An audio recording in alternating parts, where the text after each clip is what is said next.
Hello, everyone. Very good afternoon to all of you. Thank you for joining in for today's session on early childhood education. Early childhood education, which we call it as ECE, that's a crucial phase in any child's development. Now, what could be the period that we would be focusing right from the child is born till 8 years? And this is the stage which we consider it to be as a foundational stage. Why? Because the children's mind is absorbent, and whatever you actually teach them and whatever the child actually learns, that is going to be the foundation for their lifelong learning and development. We know that as teachers and parents, we need to be working towards some of the key aspects wherein you work on holistic development. What is holistic development? You need to work on programs that aim to develop the whole child, including the physical activities, social well-being, emotional well-being, cognitive well-being, right? So the method, the curriculum that you would be using in your schools has to be a play-based learning. So there has to be an integrated part of play. So when there is a good amount of play, the child will also start learning and they explore, they experiment, and they interact also. But can we forget about speaking skills? Can we forget about the language and literacy? No. This is also very important. So that's the reason we integrate with language and literacy programs so that the communication becomes a key role. So you can involve programs like phonics. It could be jolly phonics. It could be analytical phonics, right? It could be embedded phonics, different ones. So that, the child is also being working with effective reading and writing and work on a lot of other aspects also. So what we saw in the previous classes was we thought about whom to educate, why to educate, where to educate, and so on and so. And we also saw about the different people's perspective, correct? So I would want you all to turn into page number. Okay, so we turn into our page number 88. 88 is where you would again now start working on certain other skills, wherein you work on the commission base. Have an Indian Education Commission. Now, Indian Education Commission is very, very important because they lay some objectives. Now, say suppose if you are running a school and you have a nursery. What is nursery? Your LKG, UKG, and your nursery considered to be as your kindergarten. That's your nursery. So this commission was formed in the year 1964 to 66. Between these 2 years, there was a lot of development which was actually going on to give early education. Now, before 64, if we see during our parents' time, they never had this kindergarten. They used to begin only from grade 1 onwards. Sorry. They used to always begin from grade 1 onwards. But only post 64, we had something coming up which gave a lot of importance to nursery education, because in the West, we definitely had a lot of privilege for students to actually come down. And they were actually looking for educating the young children. This was a part of our education system. So what did we do here? The first important milestone you have to remember, please note down or underline, the education first was to give good health. The children were not having health. They were not even getting basic skills on educating like dressing, toilet, eating, washing, cleaning, etc. So the schools took up that initiative to teach them about all of that. Now, not only that, social attitudes. They never knew how to respect one another.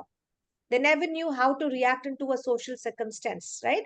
So this was something which the commission took up, and they were like, okay, we are going to be teaching these children in these. Not only that, the emotional intelligence has to be there. They need to know how to control their feelings and emotions, how to present themselves, how to dress very well. Aesthetically, how are they being good enough?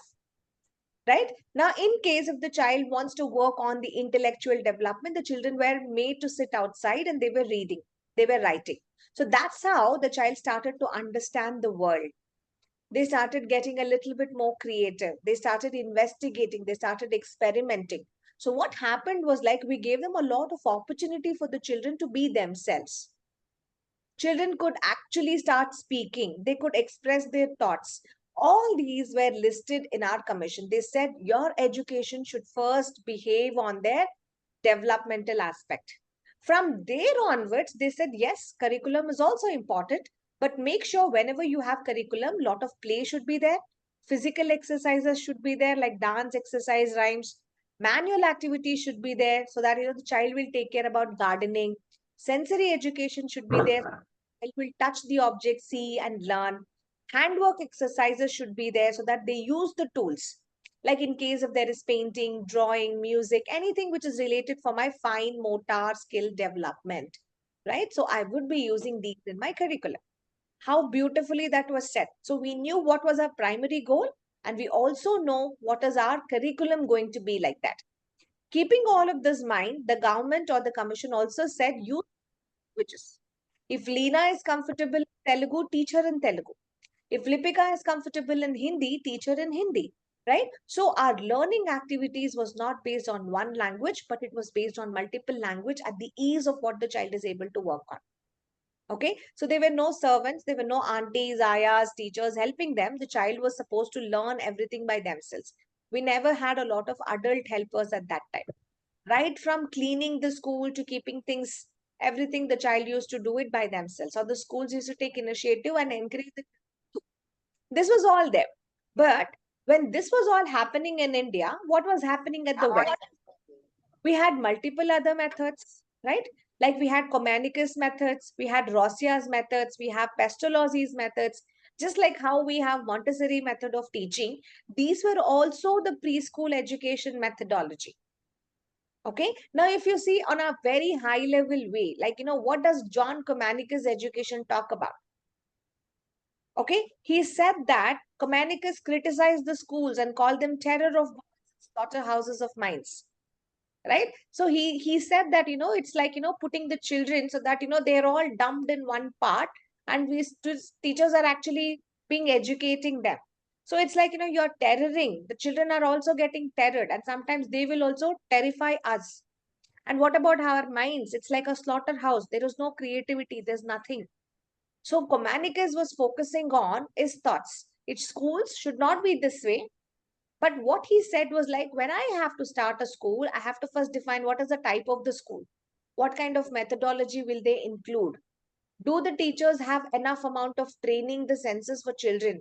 Can they classify children based upon their ability to learn? What are the school arts? How is the school discipline taken care? What are the principles that you would follow to educate your child? He was rather worried on this. So as Rosia says, he's a French philosopher. Rosia was like, okay, I'm going to give a lot of importance to certain things. Like I know what is education. How do I function that? What are my goals?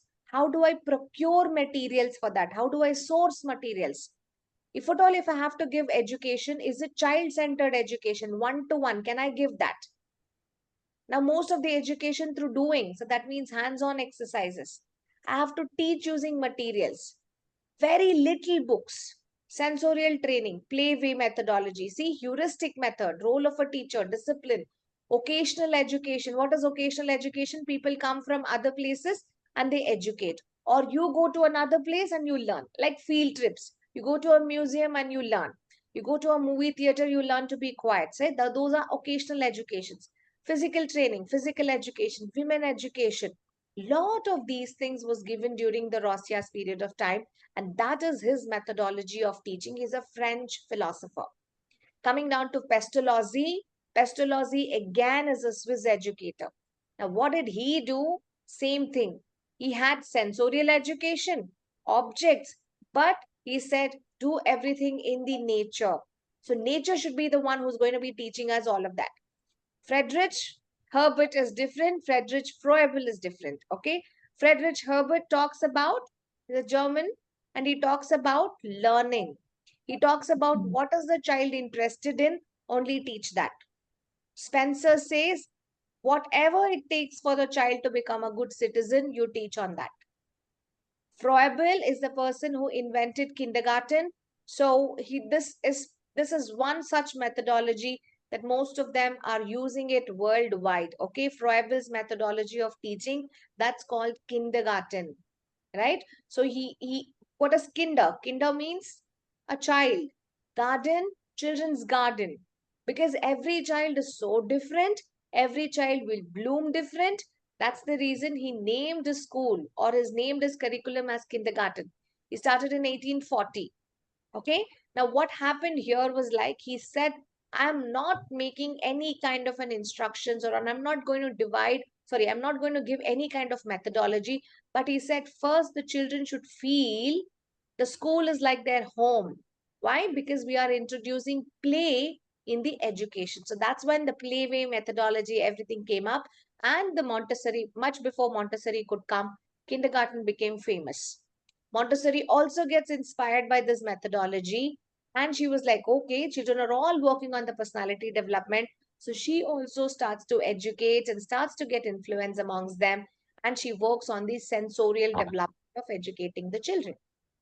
John Dewey, again, he also works on the discipline part, role of a teacher. He also has a different curriculum. Okay. So each one of them, they have different curriculums. We don't have to worry about their curriculums. But this is all there in the West. But now when we come back to India, what is the Indian's perspective? See, first of all, India was like at that particular time, we could see two different kinds of people. People were giving a lot of importance to education, and the people who are least bothered about education. So we see both of those kinds of things. Okay. So the history of preschool education in India, what the author says is like it's a systematic education. So that means not only now we are learning, but from the ancient times also, we know we had our Vedas, we had our Upanishads. Children were learning, not only after they were born, but even when the child was in the mom's womb. One good example is Abhimanyu, right? He learned about the Chakra Vyuha once the child was in the mother's womb itself. And when there was a situation, he actually learned about getting inside the Chakra Vyuha, but he had not heard from his mother how do we come out of it, right? So that's the reason during that battle he loses his life. So this was all there. So that means right from the period of conception, we still have as education. So people were educating. Even the kings and queens were educated. They knew about how to survive. All those were educations. And towards the later part, during the world wars or during any other much before that, we had a lot of good amount of philosophers in education like Swami Dayananda, who formed Arya Samaj. We had Vivekananda, who formed Ramakrishna Mission. We had Rabindranath Tagore, who actually started schools of Shantiniketan. We had Aurobindo Ghosh, who was a saint and a philosopher. We had Gandhiji, who served our entire country with his own philosophy. So everybody were indirectly talking about educating the young ones.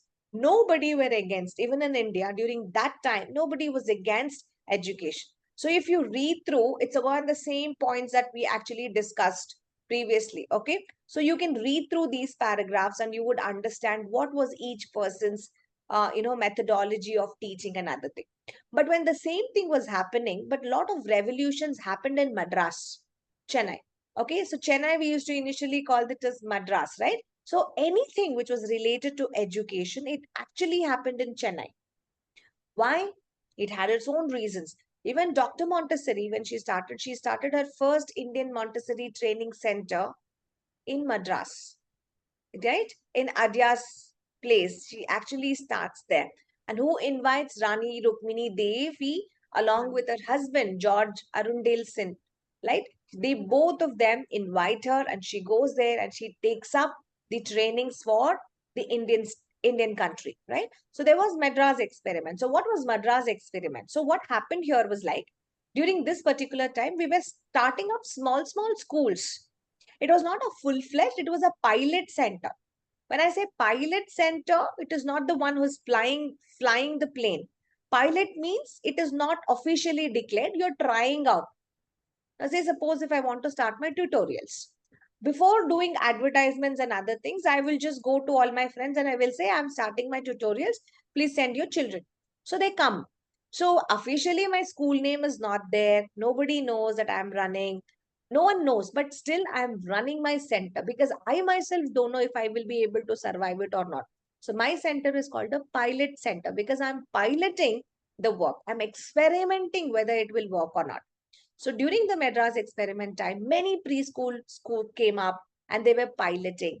And slowly what happened was like the project started getting linked with state government and they started getting compulsory education for children under 14 years of age. Okay. So all this was there and it was helping me to work on my community development. Now, when I was starting to give education for children, I had to also had some educator. So what happens? I need some teachers. Most of the time, I picked up the local women or we picked up the local women and we started providing them employment. When the women were multitasking, they were also operating in their communities. What happened? It was not being that costly. The expenditure was very less, right? Most of the women could actually come up. The expenditure was very less and it was suitable for the government also. And it was easy for them also from any of the rural areas, they could appoint one or two women employees and they were supporting the local communities. So this was the state that we actually had in the Madras University. But slowly what happened? This Madras University contributed, yes, we can open up a lot of schools. Now, when the talks of opening the schools, much before the state government could start, the Christian missionaries stepped in from the West. They started sponsoring, they started opening up their own schools. Like we had Laurento Convent. It is all from the West. They came down to Lucknow, they started the school. Hilda Nursery School in Pune, they started. So Christian missionaries came down, they invested in schools. Like if you see, all the Christian schools are not funded by the state government. It is all funded by the West. They all came in at that time. Now, when Dr. Montessori was also at that time, even she also started opening up her nursery schools. She also started opening up her casas. So that was also giving a lot of contribution to us. Not only Christian missionaries, but Dr. Montessori effort also came down and even they had started introducing many number of schools in our vicinity. Okay. Now, what about the government? The government also had to now pick up, right? So the government also said, okay, let's also start some kind of a schools. So they started Jitendra Narayan Infant Nursery School. In Bengal, it started. Rajghat School started. Hostels started in Banaras, right? Besant's Theosophical School started. Adyar's Montessori system started in Chennai. All these started working simultaneously. So that means you can see how slowly, even though the government was not contributing much enough, there were other organizations which was contributing for the early education. Now you see, it's like it was revolutionary. We never had kindergarten education. We never gave children of 3 to 6 years education. But this was the period that it saw a wonderful, amazing, look or a turn back, I could say. Okay. Now here is what we need to work. So when these people were working, we had Annie Besant, Rukmini Devi also working. What did they do? They also supported development of preschools. Now, who supported for preschool at Adyar? Annie Besant supported. She made that as an headquarters at Theosophical Society. Rukmini Devi also promoted school education. Yeah, Arya Nayakam also supported a lot of education. She also started Varda Ashram. Then we also had Vedchi Ashram in Gujarat. Sri Jugatram Dev, who was a disciple of Gandhiji, he also started preschool education. We also had Gandhiji's wives, Kasturiba's Memorial Trust also started taking a lot of programs. They were also helping the women and the children come forward. Now, again, not only that, there were emergency schools. Now, what is emergency schools? Any school can open up, any school can shut down. So, we used to call that as work of Kurukshetra. So, we had a lot of emergency schools. So, teachers used to go there, teachers used to come here, children were going there, coming back, they were learning. So, we had to set up emergency schools in India also at that time. And students, not only students, teachers who were preschool teachers, they were also appointed in universities. After teaching the schools, they were also going to universities and they were teaching. So a lot of women started getting more salaries because they were now not only allocated with schools, they also worked. So Baroda was one such university which started first. Looking at that, we had people from Delhi. Delhi University started coming and they started recruiting the preschool teachers. See how beautifully women was getting employed into the field of education. Otherwise, women were working. They were all self-sustained, but they had their own farmlands to manage. They had their own cattle to rear. They had their own other kind of small sector businesses, depending upon what was their family carrying. Most of the women actually contributed to their family businesses. But coming down and contributing to education was something which was very new and which was pioneering in India at that time. And many preschool centers opened up in Allahabad, in Delhi, in Madras, in Yatmal, in Baroda, in Jabalpur. Okay, we had so many schools which actually started to come up over here. And you see the number of schools actually started to increase for the pre-primary education. Now, what happened here was like The enrollment was almost about 2.5 million. So they were also contributing on enrolling the children as many as possible. Now, this was not so easy. Can we enroll the children just like that? Is it so easy? It was so difficult for the government also. So they had a plan. Okay, this education commission gave me a plan. How do I further promote pre-primary education? Do I have anything else to promote from my pre-primary educations? Definitely yes. They said, see, teachers are not sufficient. To take care of the teachers, to guide them, to supervise them, we definitely need a lot of supervisors. To guide the supervisors, we definitely need other people to guide them, right? So that means our education was continuously evolving. So this pre-primary education department started opening up centers wherein continuously there were people who were guiding the teachers. They were organizing programs, they were providing trainings to each one of them. Now, these teachers used to take trainings. The trainings could either be in district level or the trainings was in the state level. So either you have to go to a district or to a state and collect those particular trainings. And they said this program will happen for 20 years. Just imagine 20 years successfully anybody getting trained like that. Absolutely, yes. Even now, the government teachers who are there in a government office, they're still there in the same school. More than 20 years, they've been educating the children. Why? The benefits are good and it's a secure job. Correct? So, the functions of our state regulatory schools was like, first, create a social environment for children, be it rural, be it urban. Second, always try to improve your school every year. How do I improve my school? Good methods, good equipment, methodology, teachers, definitely yes. What about the books? Always choose books which has pictures and posters. Olden days, we never had books with pictures and posters. Only these days, after 1890s, 18 or early 900s, sorry, 1900s is what we actually had a lot of picture books. Otherwise, it was only the scripted ones. So it was difficult for them. We need to also had inspecting officers to inspect whether your work is correct or not. All those came up in our plan. From there, we decide to go slow. Okay, we know what is our plan. We said, okay, let's work on our first 5-year plan. The first year plan, what do? We go to every village. We see if there are children from 3 to 6 years of age. If there are 3 to 6 years of age, what do we call them? We call them Balwad, correct? And we enroll them into Balwadis. That is especially in the rural areas. So where does my rural area come under? It comes under the Central Social Welfare Board. So all the teachers were responsible to do a census. So they had to go and inspect every house and find out if they had children of 3 to 6 years. And they made it compulsory. But where the children coming? Children were not coming. Correct? So that's a different perspective. We will see then how did they encourage. So that was the first year. Every year, first year, they went to each house and they actually did a lot of survey. And they said, if you have a child, you have to send it. What did they do in the second year? They were like, okay, now we have opened our centers, but people do not know that we have a center. So you need to popularize that center. And it has to be intensified. Correct? Very intensifyingly, you will have to be working on that. Third year plan, what do? I have to work on the existing schools. Whatever are the existing schools, I have to work a little bit more on that by giving good amount of facilities to the same schools. If something is not there, if a student's chair is not there or facility is not good, I have to give that facilities in the third plan. Fourth plan, I start working on guiding teachers, training teachers. Fifth year plan is where I work on a service scheme. So in this scheme, what I would do here is like, I will be targeting to villages, like how many villages, how many children, how many formal education schools, how many non-formal education schools.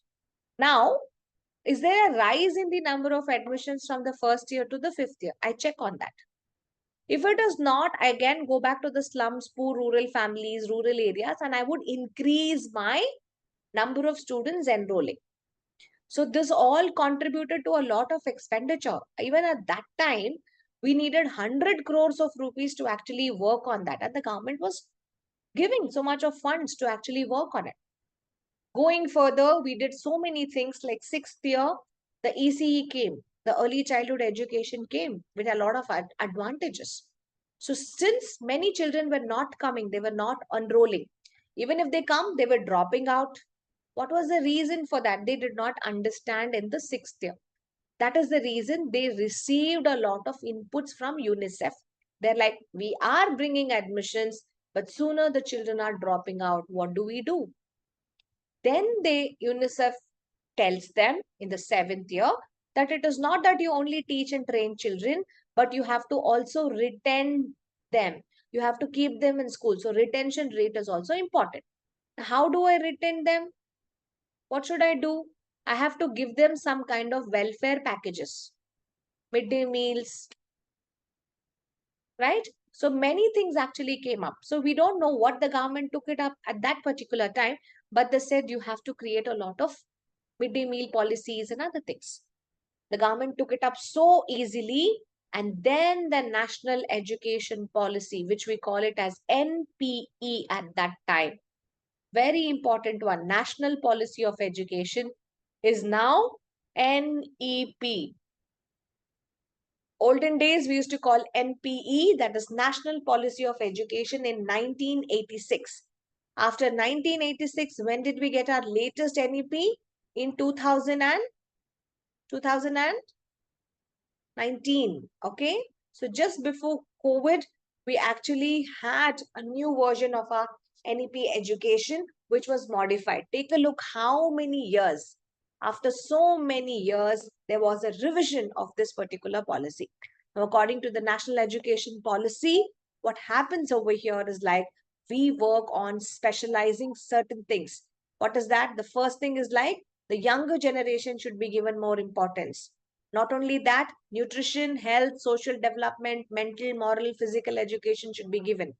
You have to start up daycare centers. You have to universalize primary education. If there are many children in your family, and if you are not in a situation to all of them, then girl education has to be given. If there are multiple children, at least one elderly child should be coming to school. This is only for poorer sections who is not able to afford for education. Why the government thought like that? If you are educating one intelligent child in the house, she will go back home and she will educate the other children. Okay, so this was one of the idea that they all had it. From there, what do? We work on programs of ECE. Correct? So we work on ECE, which is child-centered. Again, we say, okay, we follow on the 3R principles. We retain, we reuse, and we rework. Everything had an integration with us, and that's how it became a little bit not more on the education perspective, but NEP's focus was on the health perspective. They focused on child should eat well, the child should come, the child should be hygienic, the child should continuously come so that, you are giving 100% education. They also focused on women education or the girl child education. So that was the first policy of national education policy. From there, we work on the other parts of our education. I stop over here because this chapter is too much. If we do more, you might get a little confused. I would want each one of you to stay back for 10 or 15 minutes more, read through it, and then go back to your house. Okay. So I would stop my lessons over here and I will see you on Tuesday, or we can have the session tomorrow as well. And we would continue for our tomorrow session. Okay. So thank you, everyone. Have a great evening. Take care. And please make a note, whatever is the thing, underline it, make notes, because this is the chapter. It is scoring. At the same time, there is also a possibility for us that the marks can get deducted. And we don't want that thing to actually happen. All right. So read through till here. Yes. One thing, Yes. NPE, National Policy on Education, and Yes. NEP, NPE. NPE is National Policy of Education. NEP NEP, is National Education Policy. Same thing. Education comes first. same thing. They Okay, have just renamed the names. That's it. okay. Okay. So NEP and NPE. So that is one of the changes that we actually have. Okay. So please underline because this is very crucial. And a very tricky chapter because it has so many things for us to remember, especially the people, especially what is their methodology, so many things. So you need to understand. So remember the people spaces. Okay, so you have to do a little workaround for this particular chapter because from here, if I get into ECCE, it's a little trickier. Again, you have ECCE, you have ICDS. Again, like ECCE to underprivileged to privileged. There are many categories here. So I don't want to get into further into today's session. Okay, so read through and have a great evening.